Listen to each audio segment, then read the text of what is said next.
The flight attendant's voice sliced through the calm of the first-class cabin like a blade. "Sir, this area is reserved for premium passengers," she said with practiced authority, unaware that her assumption was about to spark a storm. Jason Turner looked up from his phone, calm and composed. Dressed in worn jeans, a gray hoodie, and carrying an old leather briefcase, nothing about his appearance hinted at power, but his quiet confidence spoke volumes. "Seat 1A, he said, holding up his boarding pass without emotion. The attendant, Brenda Walker, eyed the ticket like it was forged. "This can't be right. I'll need to see your ID," she insisted. Nearby passengers began to film the interaction. One of them, already streaming live on Twitter, captioned the video "Black man being challenged in first class." Again. Discrimination 2025. Brenda's colleague Rachel approached and whispered loudly, "This gentleman is confused about his seat." But Jason remained still. "I booked this first-class ticket 3 weeks ago," he replied, his voice steady. An older white man from seat 2B leaned over and muttered, "Son, maybe just take the other seat and avoid trouble." Brenda nodded. "Exactly. Mistakes like this happen when folks aren't familiar with the process." Jason's jaw tensed. From his briefcase, he pulled out his platinum status card and laid it gently on the tray table. 340,000 miles flown. "Platinum member for 6 years, he said quietly. What none of them knew, Jason Turner wasn't just a frequent flyer. He was the man who helped fund the very airline that was now trying to shame him. As the murmurs rippled through the cabin, David calmly repeated himself. "My seat is 1A, first class.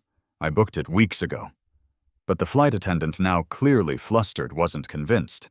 "Sir," she pressed, "I need to see a valid ID. There must be a mistake."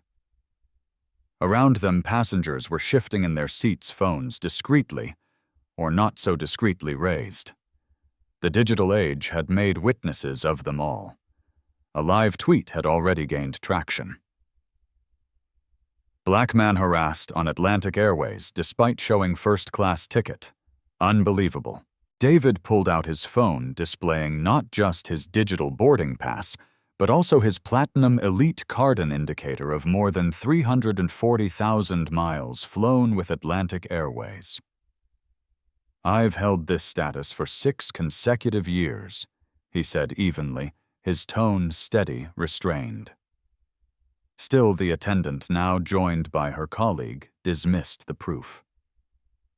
"Anyone can print those cards online," she muttered loud enough for the nearest row to hear. The implication was clear. A black man in sneakers and a hoodie couldn't possibly belong in seat 1A. Then came the voice from behind. An older gentleman in 2A leaned forward, offering unwanted advice. "Son, you should just move to your actual seat and avoid all this trouble." David didn't flinch, but his jaw tensed. The condescension was thicker than cabin air. "I'm in the correct seat, sir. Please check your records," he repeated.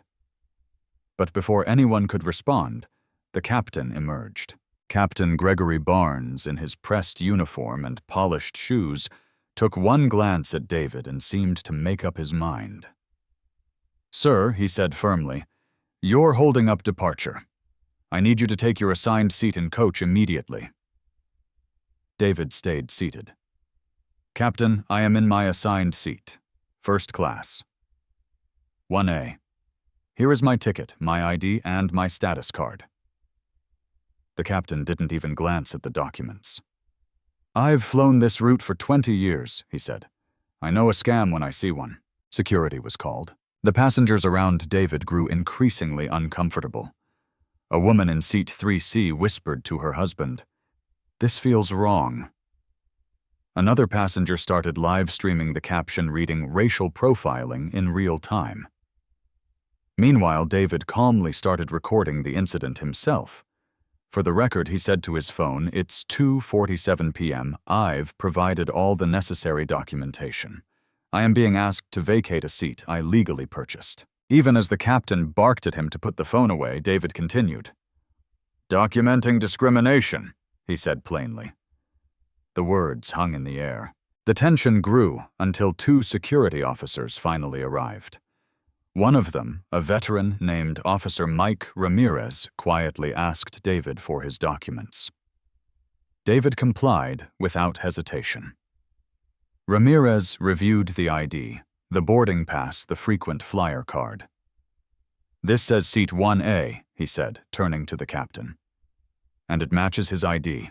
Before the situation could be diffused, the flight attendant interjected again. "He's manipulating the system. These people know how to make fake bookings look real." The phrase, "these people," landed with a heavy silence. Everyone had heard it.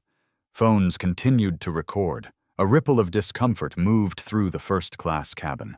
Even those who had remained passive now looked away, some ashamed, others suddenly wide-eyed. Officer Ramirez turned to the attendant. "Ma'am, these boarding passes are generated by your system. Are you saying your own airline made a mistake?" She hesitated, unsure. I don't know, but it's not right." Officer Ramirez nodded slowly. "Sir," he said to David with professionalism, "would you be willing to step off the plane briefly so we can verify this at the gate?" David nodded. "Of course," he said, and began gathering his things. As he did, his phone buzzed. A short message lit up the screen. "Board meeting moved to conference room A, emergency session." The woman in 3C caught a glimpse of it and frowned. An emergency board meeting. Who exactly is this man? Outside the aircraft, the departure board now flashed Flight 447 to Chicago. Delayed. Inside the terminal, a small crowd began to gather. Several passengers had followed to witness what would happen next. Phones still recording. Hashtags beginning to trend. The name David Carter would soon become known nationwide, not just as a man asked to vacate a seat, but as someone who would challenge an entire airline's culture. And it was only just beginning. As David Carter stepped off the plane with quiet dignity, the atmosphere in the terminal shifted from curiosity to tension. People were no longer just bystanders.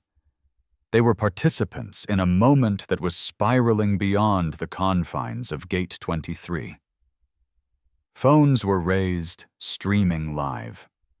Social media hashtags like #discrimination. In the skies, and #Atlantic Airways began trending nationally. Still calm, David followed Officer Ramirez to the gate desk, where a stern woman named Janet Williams awaited, Atlantic Airways senior supervisor. She had worked her way up from baggage handler to her current role and took pride in managing difficult situations. But she hadn't faced anything quite like this. "What's going on here?" Janet demanded briskly. Officer Ramirez handed her David's documents without a word. She began flipping through them, boarding pass ID, frequent flyer, cardiac detail, matching each credential flawless. "Mr. Carter," she said, looking him over with scrutiny, "these documents appear to be in order. However, our crew has raised concerns about your behavior. I think it's best if we reseat you in coach for the duration of this flight." David's eyebrows lifted slightly. "My behavior," he asked, his tone still measured. "I was sitting in my assigned seat quietly when your staff accused me of being in the wrong cabin. I've provided proof at every turn." Sir Janet said, her voice firm, but now a little more defensive. "Arguing with flight personnel is considered disruptive conduct. Your options are to accept a seat in coach or take the next available flight." At that moment, a voice cut through the awkward silence. "Excuse me." It was the woman from 3C, Dr. Patricia Voss, as she would later be identified. "I saw the entire interaction. This man did nothing wrong. He provided everything they asked for. Why is he being penalized for their mistake?" Janet turned to her with thinly veiled irritation. "Ma'am, this matter is between us and Mr. Carter. Please return to your seat." "I'm a paying customer," Dr. Voss replied coolly, "and am witnessing what looks a lot like racial profiling." The tension thickened. Another first-class passenger, a businessman in 4A, stepped forward. I watched the flight attendant demand documents without ever scanning his ticket. "This is outrageous." More passengers gathered, more phones lifted. David stood silently, letting the moment swell around him. Then he pulled out his phone and made a short call. "Yes, I'm still at gate 23, he said. "It's time. Let them know I'll handle it personally." As he ended the call, Janet gave him a suspicious look. "Who were you calling?" "My office," David replied simply. "Your office," she echoed, incredulous. He opened his briefcase and pulled out a polished business card. She took it and froze as she read the title. David Carter, Chief Executive Officer, Carter Global Holdings. Her expression went pale. "Oh my God," Dr. Voss whispered, peering over her shoulder. "He owns half the companies in the S&P 500. The businessman in 4A was already typing furiously on his phone.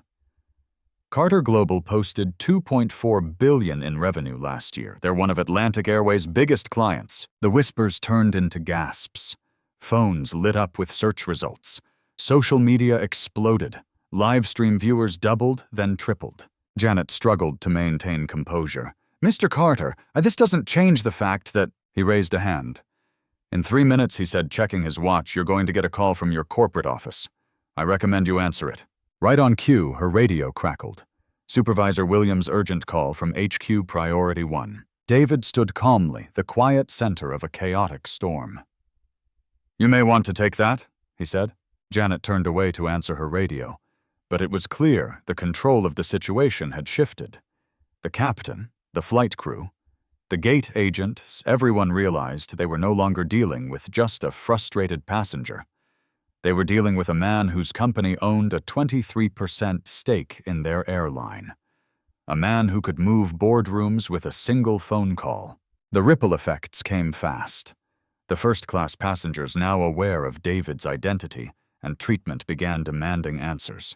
If this is how they treat a major shareholder, someone muttered, how do they treat the rest of us? David turned to the crowd. "Ladies and gentlemen," he said, his voice carrying clearly across the terminal. "I apologize for the delay, but what happened here today is bigger than me. It's about a pattern one I intend to change." As the flight delay stretched into its second hour, the full weight of the moment settled on everyone present. Janet's phone rang again. This time the screen read Patricia Vance, CEO, Atlantic Airways. With trembling hands, she answered, "Yes, Ms. Vance. Yes, he's here. Yes, I'll put him on." David took the call. "Hello, Patricia. We need to talk." David Carter stepped away from the terminal crowd and took the call from Atlantic Airways CEO Patricia Vance. Her voice came through the phone taut with panic and disbelief. "David, please tell me this is some sort of misunderstanding. You were removed from a flight you had a confirmed first-class seat." On David's voice remained level. "It's no misunderstanding, Patricia. Your staff profiled me based on how I look, refused to verify my documents, and removed me from my rightful seat despite clear evidence. And now thousands are watching it unfold live." There was a stunned pause on the other end before Patricia's tone changed. "I'm so sorry, David. This is a disaster. What do you need from me? What can I do right now to make this right?" David didn't hesitate. "First, you need to understand that this isn't about personal reparation. It's systemic. The issue is bigger than me, and it needs to be addressed publicly, transparently, and immediately. I'm not looking for compensation, I'm looking for accountability." While he spoke, the scene at the gate continued to evolve. More passengers gathered. Janet Williams, now visibly shaken, stood silently beside David as phones recorded her every expression. Captain Douglas Reeve, the flight captain who had previously dismissed David's ID without review, had emerged from the jetway again, trying to reassert control. "Let's all calm down," he said. "We need to get this flight moving." But no one was boarding. Everyone was watching. "I need your full cooperation, Patricia." David continued into the phone. "We're not going to bury this. We're going to use it as a blueprint for reform." Patricia exhaled heavily. "What do you propose?" David turned toward Janet, who still held his business card like a burning ember. "Put me on speaker," he told Patricia. "Right here. Right now. Let the passengers hear it." A second later, Patricia's voice echoed through Janet's phone speaker. "Ladies and gentlemen, this is Patricia Vance, CEO of Atlantic Airways. I want to apologize on behalf of the company for the incident that occurred today. Mr. Carter has brought to our attention a deeply serious failure in protocol and customer treatment." The passengers at the gate hushed.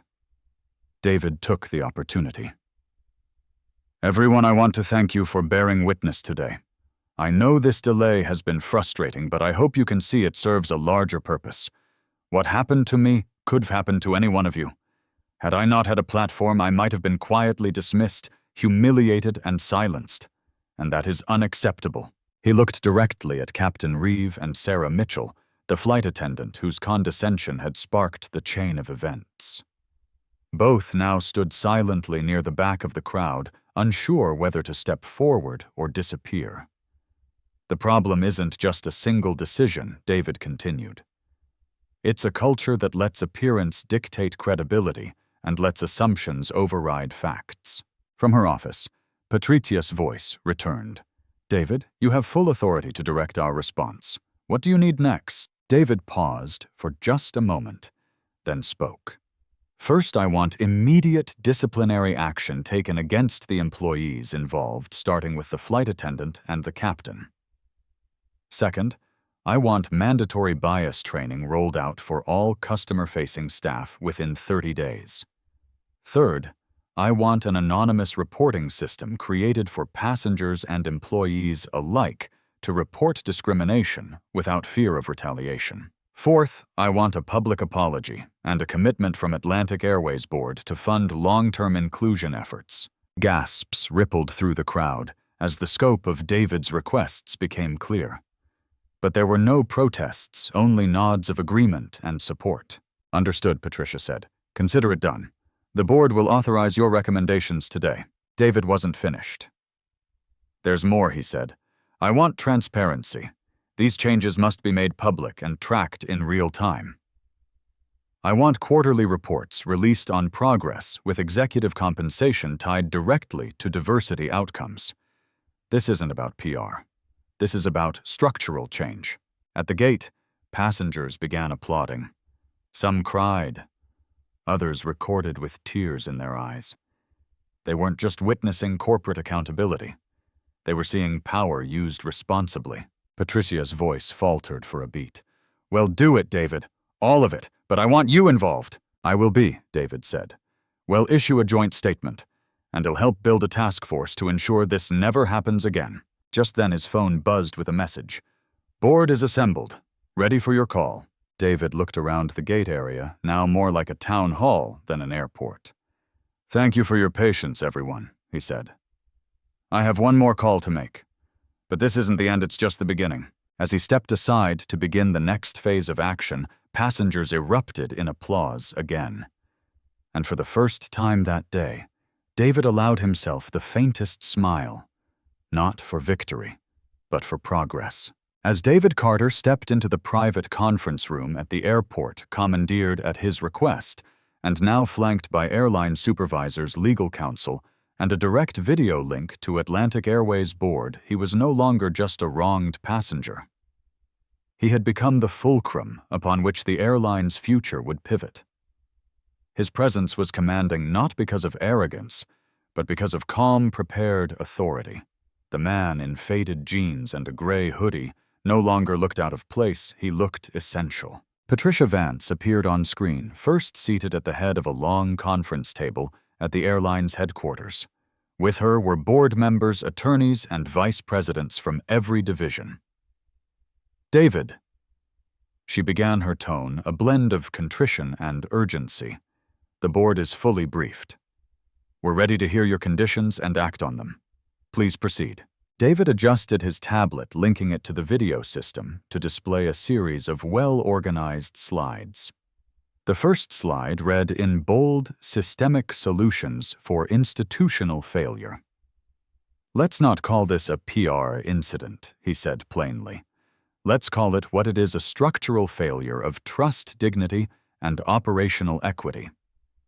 You profiled a customer who also happens to be your second largest shareholder. But I'm not seeking revenge. I'm seeking measurable, lasting change. The first item: immediate terminations. Sarah Mitchell and Captain Reeve must be dismissed within 24 hours, David declared, his voice firm but steady. Their actions weren't just insensitive, they were insubordinate to the company's own protocols and damaging to its reputation. The room was silent. Then Patricia nodded. We accept that condition. David clicked to the next slide. Second, a new training initiative, 8 hours of unconscious bias and equity training rolled out within 30 days. Every employee from gate agents to senior pilots must complete it. The VP of HR murmured a protest about scheduling and unions, but Patricia silenced her. It will be done. Third, David continued an anonymous reporting system managed by an independent firm. No internal gatekeeping. No buried complaints. A direct pipeline for employees and passengers to report discrimination without fear. Board member Sarah Rodriguez asked, "Would this include third-party contractors?" "All personnel interacting with customers," David replied. "Outsourcing doesn't absolve accountability." Then came the fourth condition, arguably the most transformative: a dedicated fund of $500,000 for long-term diversity and inclusion initiatives. This money should be spent not only on education, but on mentorship scholarships and supplier diversification. Patricia blinked. $500,000 wasn't small, but again she nodded. Approved. David paused before the final item. Lastly, I want public accountability and official apology, acknowledging the failure not just of one team, but of a system. One that promises reform, not behind closed doors, but in front of your passengers, shareholders, and the public. An audible exhale passed through the video call. Patricia leaned forward. "David, I have to caution you. Public apologies open us up to legal liability." David didn't flinch. "You're already liable. Your stock has dropped nearly 2% in 2 hours. Your brand is trending negatively on every major platform. The difference between a controlled apology and uncontrolled outrage is transparency. If you want trust back, this is the cost." Legal counsel whispered furiously into Patricia's ear. Then she sighed. "We accept." The screen split suddenly, Skywatcher's live stream now patching into the conference feed. Patricia hesitated. "Is that public?" "Yes," David answered. "This needs to be transparent. The passengers at the gate and the thousands online deserve to see it resolved in the light." Patricia gave a curt nod. "Very well." David raised one final slide, 72-hour execution timeline. All of these changes, terminations, training, rollout, public apology reporting system must begin within 72 hours. If not, Chen Capital will divest its 23% stake and recommend its partner corporations sever ties. The silence was absolute. Then the board erupted into discussion. It lasted only 2 minutes before Patricia returned to the screen, flanked now by legal and finance. All 5 conditions accepted. The timeline is agreed. Well, meet the deadline. And one more thing, David added. Executive compensation, 20% of bonuses, will now be tied to inclusion and anti-discrimination outcomes. Quarterly assessments. Public reports. If change must happen, it must start at the top. That final point triggered murmurs across the conference room. But Patricia didn't blink. She stared into the camera for a long moment, then said, "Agreed." David closed his portfolio slowly, deliberately.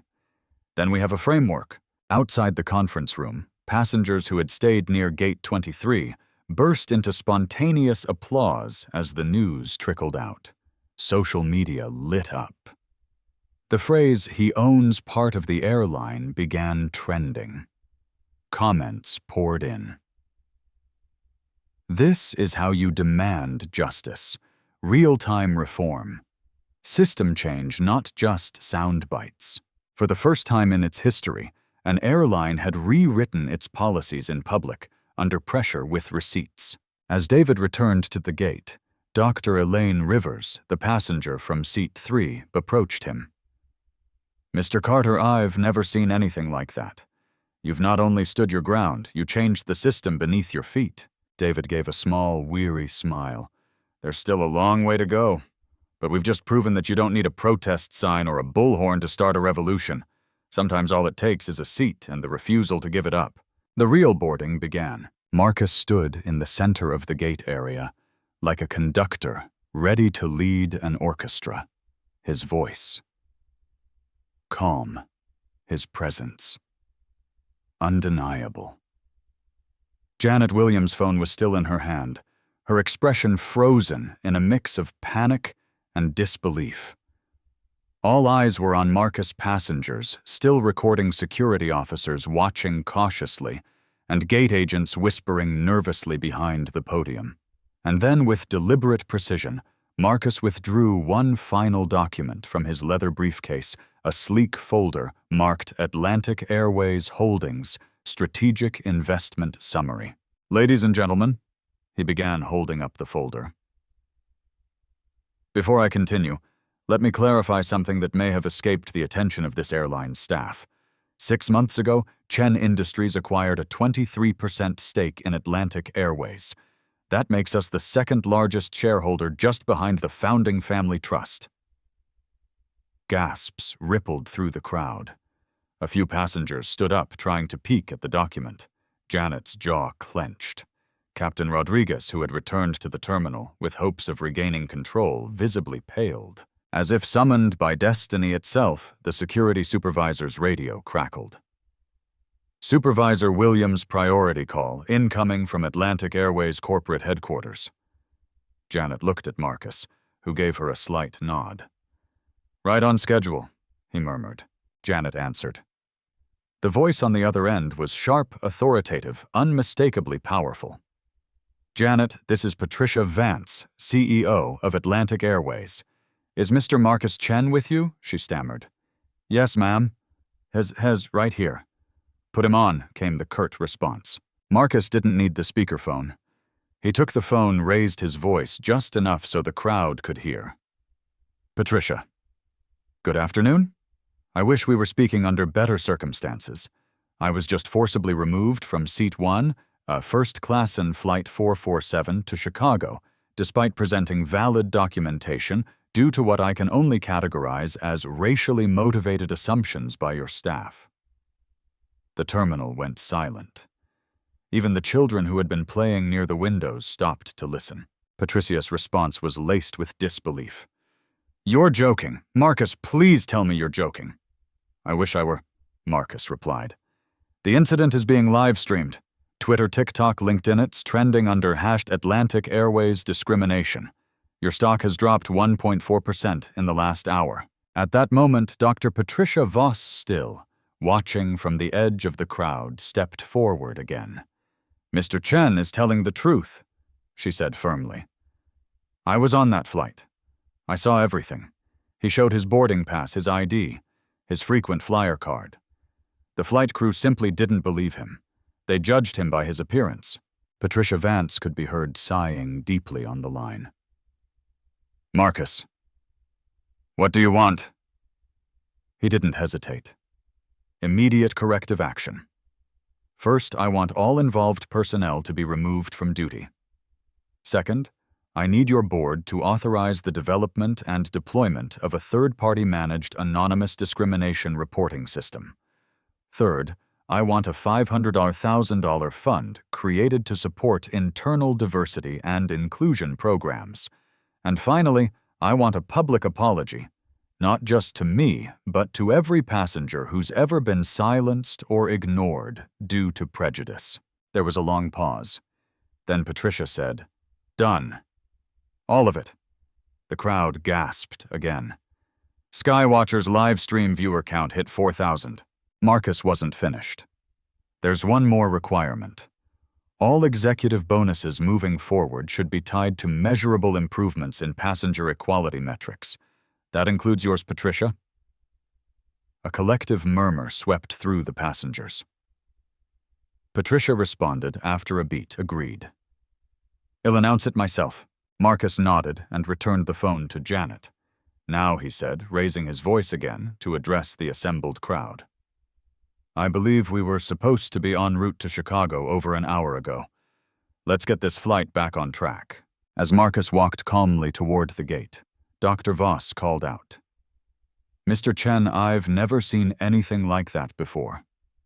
He turned, smiled slightly, and replied, "That's the point. We're not just fixing a seat assignment, we're fixing a system."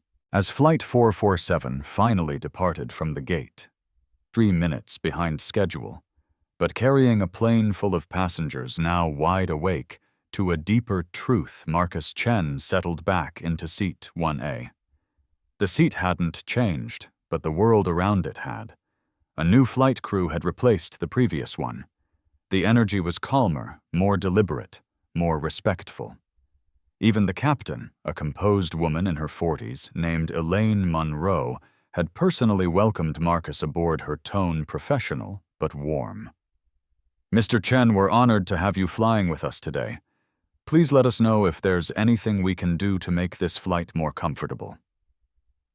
Marcus had simply nodded with a quiet, "Thank you." A few rows behind, Dr. Patricia Voss in 3B leaned forward and whispered, "How did you stay so calm through all that?" Marcus turned, slightly smiled, faintly, and replied, "Because anger is temporary. Systems change is permanent."